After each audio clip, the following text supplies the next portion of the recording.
Today I'll share the BuroHappold story.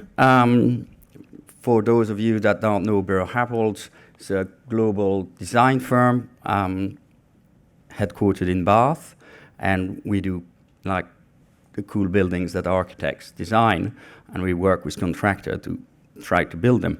And yeah, we do the O2, we do the Olympic Stadium, and that's put BuroHappold in a nice spot in terms of having to use the tech, because the questions being asked by the architects, a bit like when Gary started using tech because his buildings were impossible.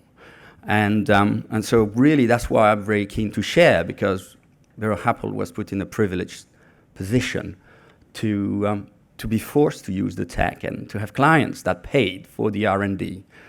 And the hypothesis is now this is just gonna be a radical democratization. So what I'd like to share is where we were, how I tried to institutionalize it so that BuroHappold had a reason to do this, because ultimately buildings have been coming up for the last 2,000 years without BIM. So, why spend a lot more money with Steve, and Autodesk and all the tech vendor? That certainly for a BuroHappold partner was a difficult question. And then maybe try to examine why we're here today. And you saw in the program, it says what has changed with tech. So I'll take a little step back because I think it makes the point. So my life actually started in sailing. So I'm in the UK because I love sailing. I'm from Belgium. That's the weird accent. I love sailing, and I started using computers to make my boat go faster. And so the first computer I had, I bought for 50 quid on Tottenham Court Road. So I am like one of these geeks that love tech to do something. I then went to Manchester University to do aeronautics because they had the largest supercomputer in Europe at the time. And yes, it's probably a tenth of the power of my iPhone 3. But already we were doing numerical simulation. And then I went in tech in Cambridge to start doing stuff with, again, computer parametric modeling. And we were doing all sorts of things from round T-bag production to the first Bluetooth chip that went into the iPhone. And then somehow, I ended up with connected cars for a while. And then in 2006, a firm here in London, a venture capitalist, asked me to get into construction, and the very first project that I got involved with was the Abu Dhabi Louvre, and I was at the Louvre Foundation in Paris 10 years ago talking about this crazy project that Jean Nouvel had designed, and I was really, really fortunate last month to go and visit the project. So I think it's really encouraging. I think all of us at the human level can see what is starting to come out, and ultimately why we're in these industries, because we build stuff and then we get to live in it. And anybody that wants to have an emotional moment, just go to that building. It's amazing. Where I've ended up is, I lead BuroHappold's digital transformation and BIM institutionalizing. And that's really a personal relationship where BuroHappold got into conversation and said, well, actually, you guys, you know BIM, so your problem is not more BIM or telling you what BIM is. Your problem is how do you as a global firm take it forward? I work with the kind of strategists today. The people that are influencing our industries are McKinsey, our KPMG, our Price Waterhouse, and they are stating where the opportunities are. So they then ask for people who actually done that kind of stuff to explain the reality that you know. They have the ear of the CEO, but they don't actually know their stuff. So that gets me into interesting places, talking to governments in India and the like. And then finally, where really I get excited is when I build tech. So I created startup. The last one was called Saturn F1. It was just up shortage. We've got about 25 programmers, and we're doing e-commerce platforms because tech today is fun. 15 years ago, it would take a geek to build a website. Now it takes 15 minutes. You go on Wix. Then you say, I want it to be a trading website. It takes you another 30 minutes. You're on Shopify. Then you say, well, but the catalog needs to be a bit more complicated. So you get one guy and he builds you a Magento site in 30 minutes. And then you say, oh, but actually I want to sell stuff. So you connect it to WorldPay, Visa card payment, and you stack the tech. And in a minute, you have a training website. You say, yeah, but actually the stuff needs to be delivered. So you connect to an Amazon warehouse. And then, oh, yeah, but I need to have it working with my accountant, and you just connect it to Xero, and Xero sends the bill to your customers and then to your accountant. And you stack the tech. There is an ecosystem of tech out there. And the reason why I'm making this point is because I think we're on a journey to BIM. And I'm trying to convince you that BIM is the starting point. Our ecosystem is going to be as powerful as the internet has turned out to be. But first, we have to live with the internet 1995. We used to call it the World Wide Web. You had to connect to an ISP. You had to know what a modem was and 14.4K, etc. So, yes, we've been on a journey with BIM, and this is the hype adoption curve. We know that by 2008, everybody was convinced that world peace was going to come out of BIM and more. And then, of course, we all worked out that what was in the Autodesk brochure wasn't quite yet functional, Steve. and then, people start using it, and I think by 2013, we are on a plateau of productivity with the tech as it was then. I think it took us a few more years in the UK. What's really interesting, actually, is in the UK, we have the mandate that allows us to structure this, but it's a bit of a, you shall do it. Nobody tells you why. Whereas in America, they had more time to figure out, and you seeing from Steve, everybody's doing it and nobody's forced to do it. But they've worked out how it makes business sense.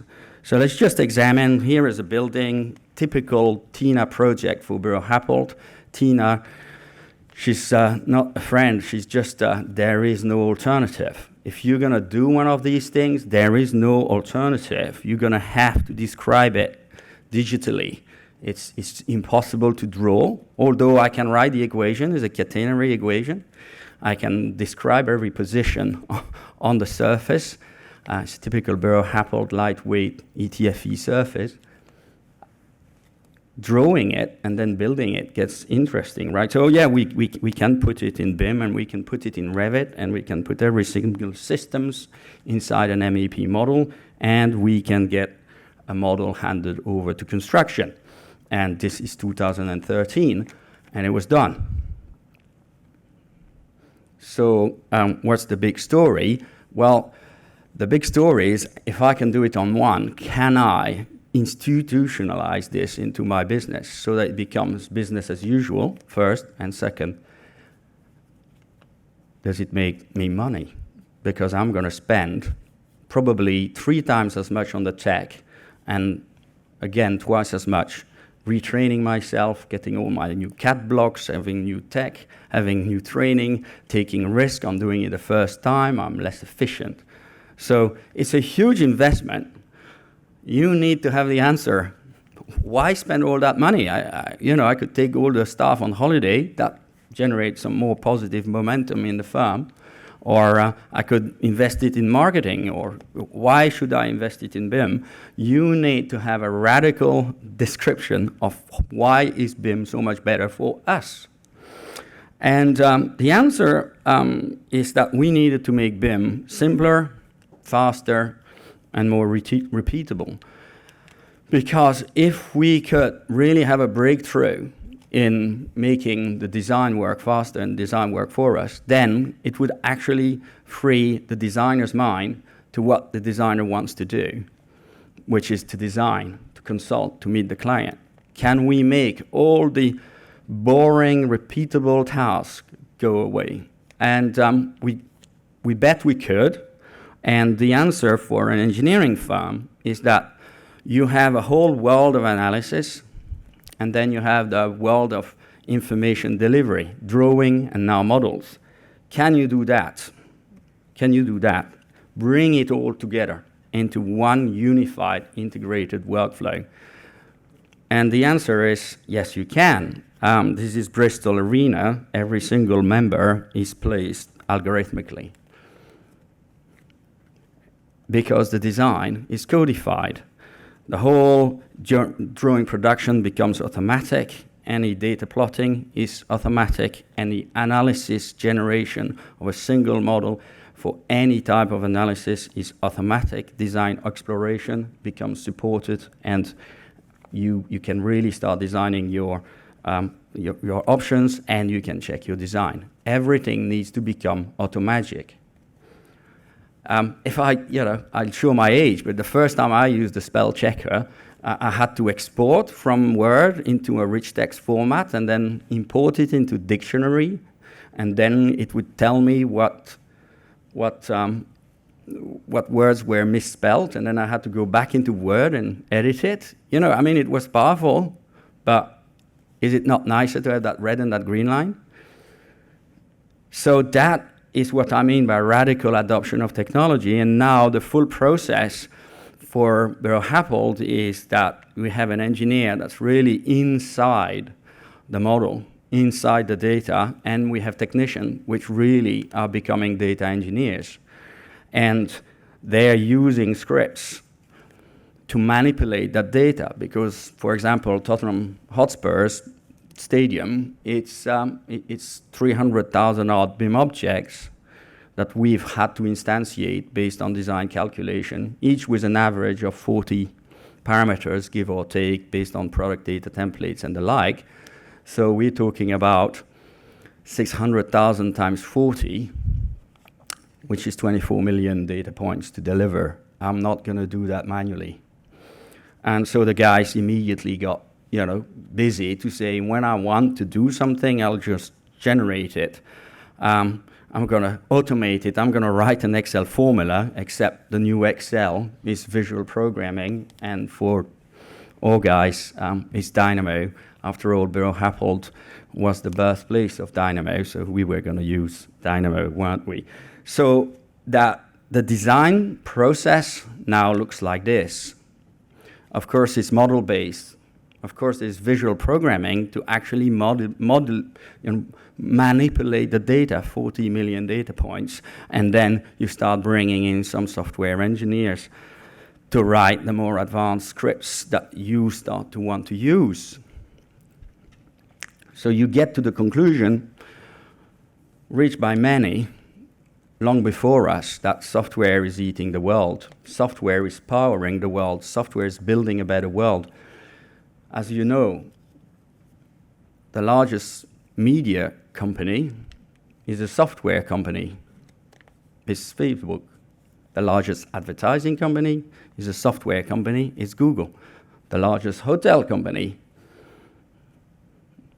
is a software company. It's Airbnb. The largest taxi company, these people have mobilized software to revolutionize their industry. So that you get to the conclusion that actually BIM, everybody, when I say BIM, they immediately think something. We all, it's 4Ds, 5Ds, clash detection. I don't know, it's Revit. It's something. What if BIM was not the story? What if BIM was just the way we digitize the information? And then a starting point for us to rethink. And why rethink? Well, there's something happening with digital technology that I'd like to pause for a minute before moving on to, by now you've seen that BuroHappold has an advanced BIM process which is made radically more efficient so that we can pay for the tech. We've also radically improved the time that it takes to generate the information so that the designers can actually do more designing. So we've answered the question to the engineer, why do I do this? And we've answered the question from the business leaders, why do I do this? But is this the end? Well, we all see these things. Digital clock speed, 1 minute, blah, blah. Everything's happening out there. Digital technology is powering our world and changing it. And there's something about technology that's happening. I like this chart because anybody can see that something's happening. This chart is showing the number of years it took for a given technology to be adopted by 50% of the UK population, sorry, the US population. And you can see that electricity took nearly 50 years. Television, 25.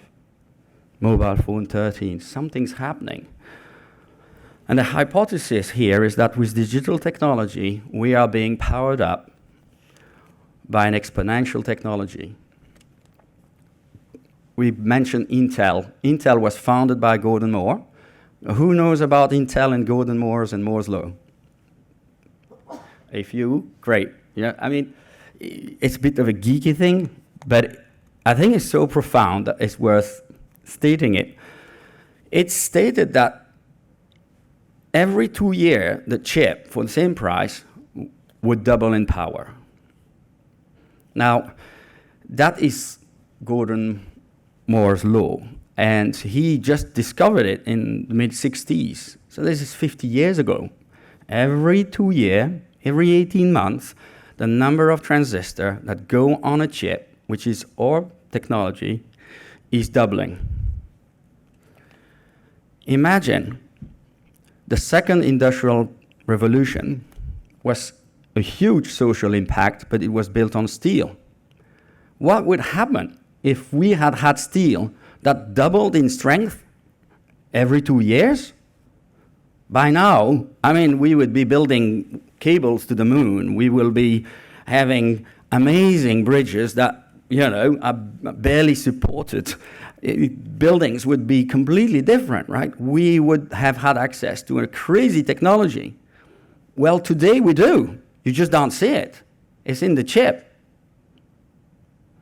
And it's worth thinking about it because we've gone from science fiction to reality in those 50 years. I learned English watching repeats of Star Trek. Repeats. Repeats, right? Sorry, the sound.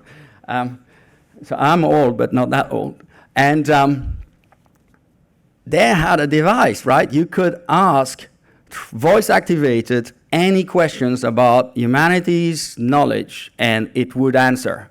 And now it's in 2.3 billion people's hand.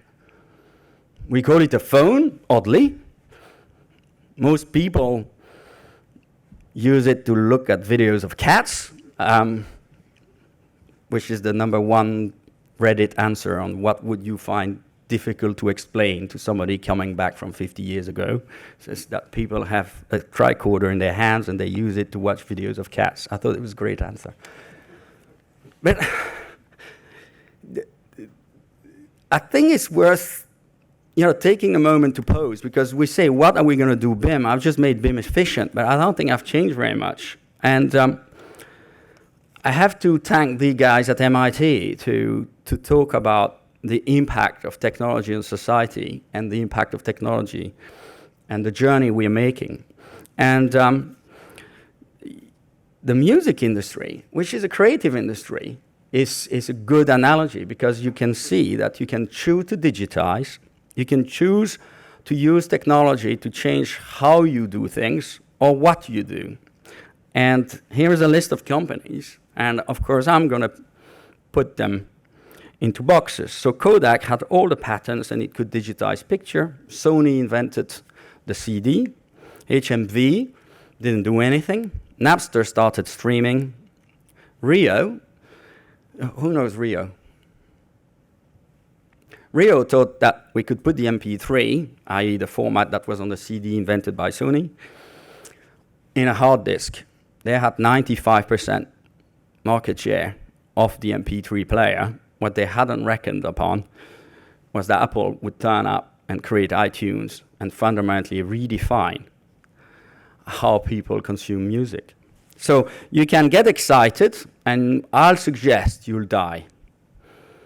Happy, excited, but you will start by doing brand new things that tells the other what's possible, but actually you won't have a societal impact and your business will die. If you just digitize HMV, I mean, let's examine HMV. They digitized, they were faced with a fantastic revolution, and everybody bought their music from HMV. And all they saw was a business problem. And their business problem was one sale, two products, one vinyl, one CD. That was really annoying for a retailer because on their floor space, in their retail, suddenly they had twice the inventory, twice the boxes. They couldn't even sell it for more. I mean, they tried to sell the fact that silence was better on a CD, so they could charge a little bit more. It's like people trying to sell BIM for a little bit more. They completely missed the point.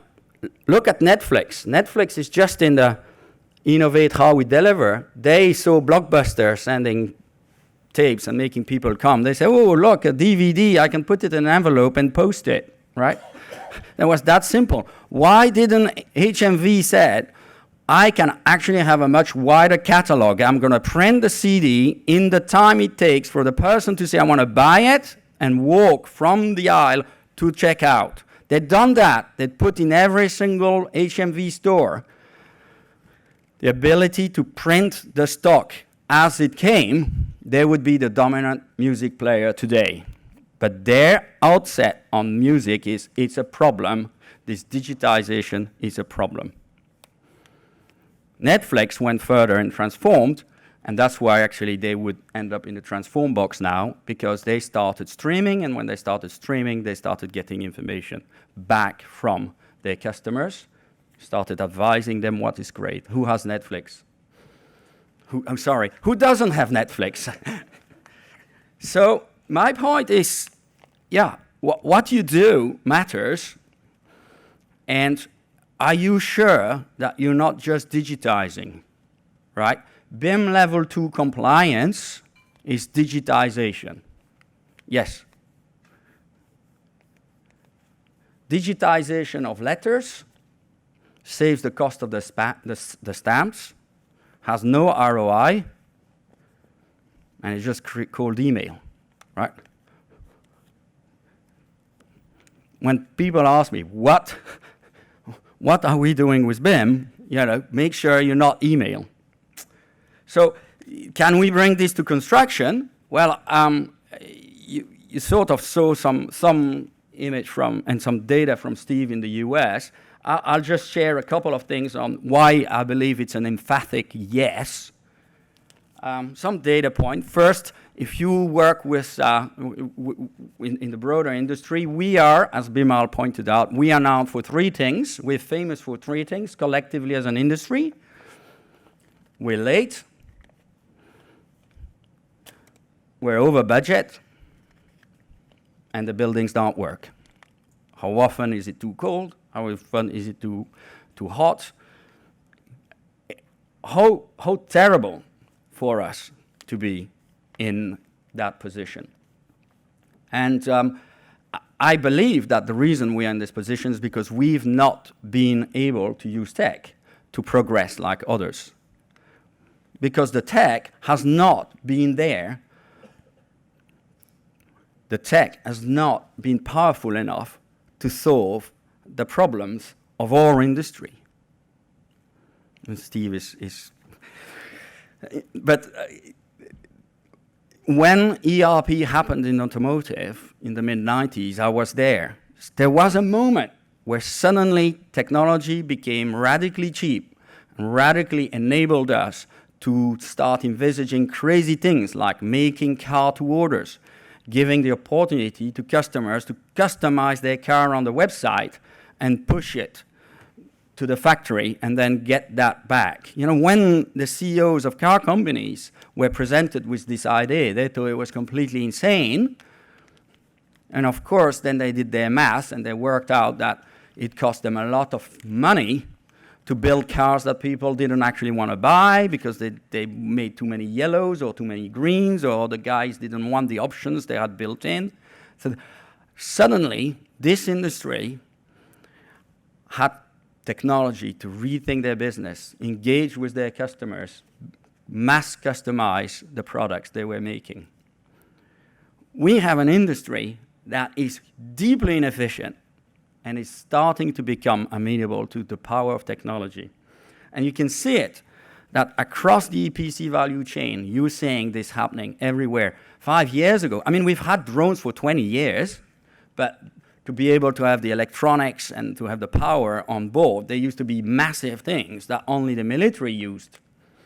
Now, you get them on the high street, but they don't have AI on board yet. Tomorrow, they will have AI. They will fly inside buildings. This is 5 years. Drones have come from science fiction to every job site. Unbelievable. And if you want another data point, look at this. This is SoftBank, one of the largest investment funds in the world, putting $800 million in a startup. I encourage you to Google Katera. You mentioned it, Adidas. Their video starts, I'm Michael Marks. The guy was the ex-CEO of Tesla, and before that, he was the CEO of Flex, that makes lots of your products that we have in the household. So the guy is like not from our industry, but he builds billion-dollar companies. It's taking him 3 years to build a company that builds houses 20% better. They're headquartered in Menlo Park, and they have a 1-point-something billion-dollar order book. And there's a huge ecosystem out there. The venture capitalists all want to pour money into digital technologies that are going to solve our industry. In fact, Autodesk is one of the main investors in that fund that is putting tech, money into tech to make our life much more exciting. So there are some data points there. So the question then becomes, how do we do more than just digitize? Because digitize is death. Digitize is complying to BIM level 2. Digitize doesn't count to me like lots of fun. Now I get it. You know, when I first went on the World Wide Web, I was, I think, 84. It was like FTP. The only time I actually got back to FTP is when I came back in the construction industry in 2007. You guys were still using FTP. I thought I'd left that long time ago. But FTP, and you had listservs, and it was clunky, and it was all text-based, right? And then in 91, we started having HTML tags and HTML5 debates and JavaScript versus, and that was the early internet days. When I hear people talking about IFC formats, etc., I'm just like, oh my God, it's 1995 all over again. Token ring versus Ethernet. Literally, is HTML3 the future, or is it Java? And you're having all these conversations that are totally sterile. Like, what is your encoding compression algorithm for your music? You could buy a higher resolution track from Apple at some stage in like 2002. Like, come on, get over that. Let's actually start doing stuff with our tech that we want to do. So let's just recap. This is how we've invented collaboration. It's PAS 1192-2, 3, 4, 5. It's, for me, it's a digitized description of document exchanged, upgraded to models. It works. Here is Battersea. This is the spaghetti mess that looks like when we start to push models worldwide and trying to get the data taxonomies to work, etc. Okay, and yeah. Okay, here is a nice model of the whole of the Battersea sites with Gary and Foster's and all the engineering model. But how does that look like if we actually were thinking digitally? Well, I don't know the answer, but let's just examine, Qatar Foundation Stadium. Well, here is an architectural model. Thank you. Let's use computer to strip the information out of that, immediately launder it, then push it into the cloud and do a live analysis of structure. Or a live analysis of IES. So computationally, start exchanging the information through the cloud live. Just push your model to the cloud and I'll give you an answer. And then, we can increase the resolution. And in the Qatar World Cup, we need to be able to push air from under the seats. So we need to instantiate every single seat and then run the CFD through the stadium. It's starting to really augment. I mean, did you really think we're going to draw every seat? I mean, did you really think that we're going to do an analysis model and a design model? And, so it's now in the cloud, and then this one is the cool stuff. We start asking questions like, well, why are there any clashes anyway? Why are we doing clash detection? Why don't we get the computer to do clash avoidance? I mean, my spell checker tells me and even corrects the word, says, did you really mean this word? And then I have Grammarly that is saying, did you actually not want to say it a different way? So why can't we get the models, put it into the cloud, voxelized, and immediately used by AI saying, okay, you've just put this pipe through that partition. No federation model, federation crap anymore, right? Where I'm saying I'm in a model and I've instantiated computationally that pipe and it's just gone through a partition. I want the computer to tell me, you've just generated a clash, and then I want the AI to say, and in the past, that clash, you eliminated it down the road through Builder's Works, so it's not a clash. I'll just put it there as don't forget to put the Builder's World. Okay? That's what I want. That's what I get in my iPhone. I want to get to my next meeting, and it tells me 22 minutes, and I'll remind you when to go. That's what we're getting today from tech.